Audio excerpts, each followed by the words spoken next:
Hai, kenalin, nama gue Bunga. Usia gue saat ini 27 tahun.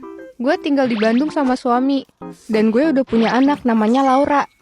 Jadi, pada saat gue masih SMA, kelas 11, ortu gue cerai. Karena bokap selingkuh sama cewek lain. Gue pun dibawa ke pengadilan pengasuh anak.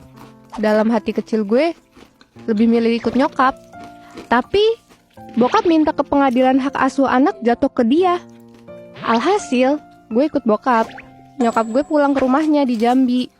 Bokap gue nikah sama janda dengan 3 anak. Dan anak pertamanya itu seumuran gue. Semenjak bokap gue nikah lagi, kasih sayang buat gue jadi berkurang.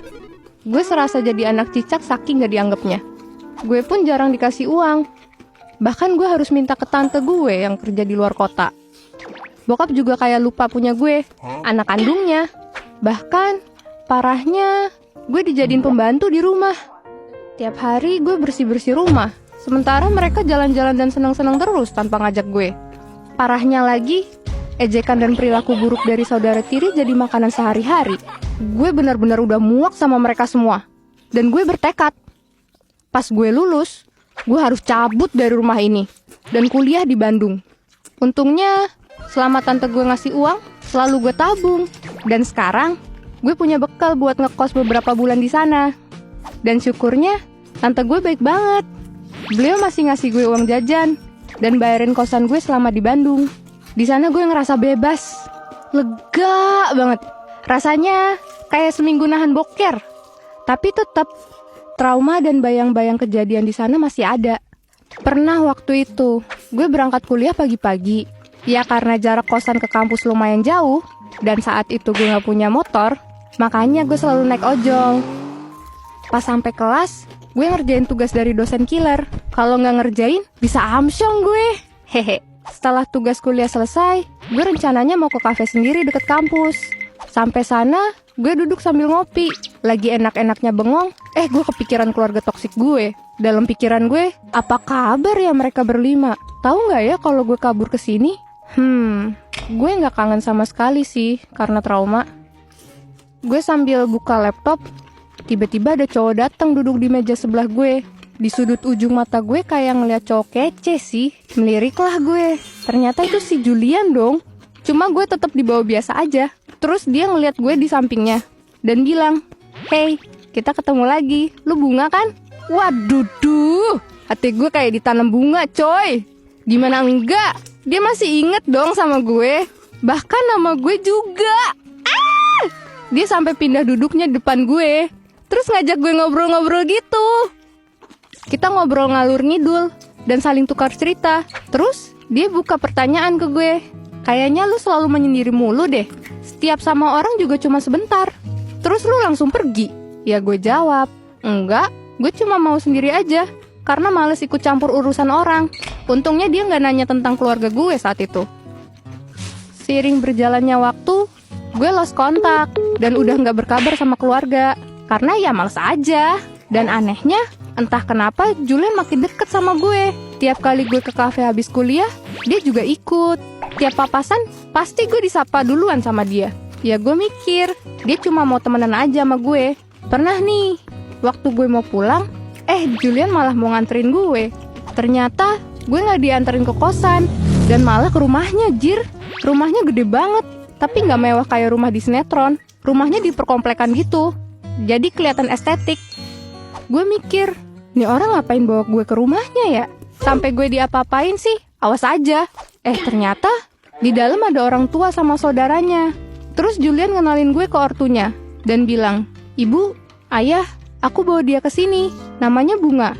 Aku suka sama dia." Gue diam seketika dan mikir, "Hah? Selama ini dia suka sama gue? Soal nikah?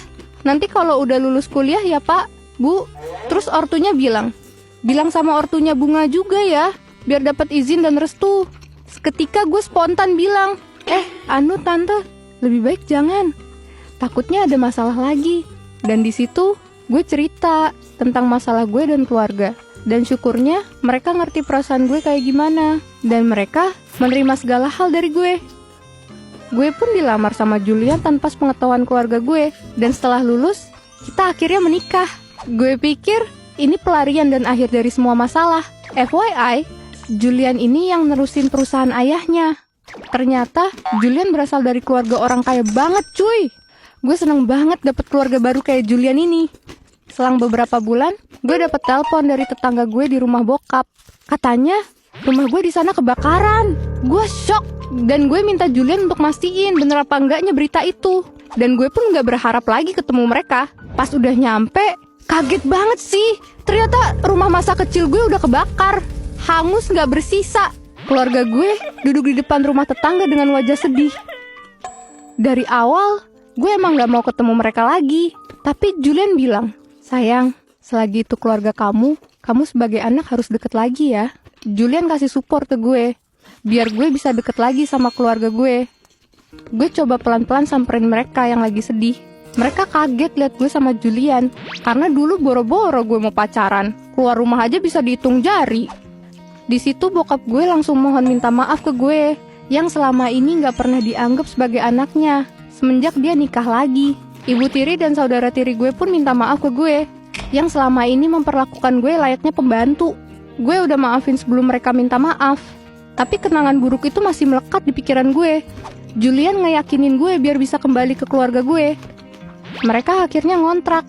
Gue dan Julian mencoba bangun rumah itu lagi, biar gue sama keluarga juga bisa makin deket. Akhirnya, kita panggil tukang bangunan buat perbaiki rumah itu lagi, dan semua biaya ditanggung suami gue, Julian. Setiap bulan, kita selalu cek kondisi rumah yang lagi direnov, dan ke kontrakan buat ngasih uang kebutuhan mereka. Di pertengahan tahun, gue hamil. Gue bahagia banget. Setelah rumah selesai, keluarga gue pun pindah ke sana lagi. Hubungan kami makin membaik. Beberapa bulan kemudian, gue melahirkan anak gue, namanya Laura. Kini, kita hidup bahagia di Bandung. Julian dan Laura jadi penyemangat gue. Begitu juga keluarga gue dan keluarga Julian. Pesan gue, hadapi setiap masalah. Jangan menghindar apalagi kabur dari masalah itu. Hadapi dan selesaikan. Dan jangan jadiin pernikahan sebagai pelarian. Karena pelarian gak pernah jadi solusi. Setiap luka punya obatnya. Bisa jadi seseorang gak cuma jadi pasangan, tapi juga jadi penyembuh luka. Sampai di sini akhir cerita gue. Sampai jumpa lagi di cerita selanjutnya. Bye!